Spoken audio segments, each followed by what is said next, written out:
కాలానికి అందని ఒక పవిత్ర అరణ్యంలో గజేంద్రుడనే మహాగజరాజు జీవించేవాడు. బలంతో, గర్వంతో, అపారమైన శక్తితో అతడా సరస్సుకు రాజుగా ఉండేవాడు. కాని నీటి లోతుల్లో విధి ఎదురుచూస్తోంది. ఒక్కసారిగా ఒక భయంకరమైన మొసలి అతని కాలిని పట్టుకుంది.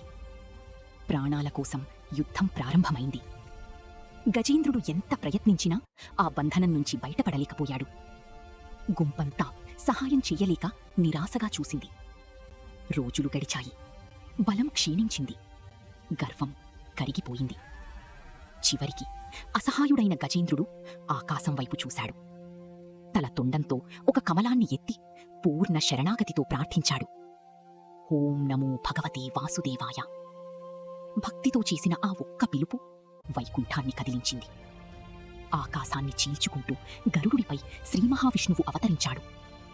సుదర్శన చక్రం మెరుపులా విరుచుకుపడింది. మొసలి సంహారమైంది. శ్రీమహావిష్ణువు గజేంద్రుణ్ణి రక్షించి మోక్షాన్ని ప్రసాదించాడు. లోకబలమంతా నశించినప్పుడు దైవ శరణాగతియే నిజమైన విముక్తి.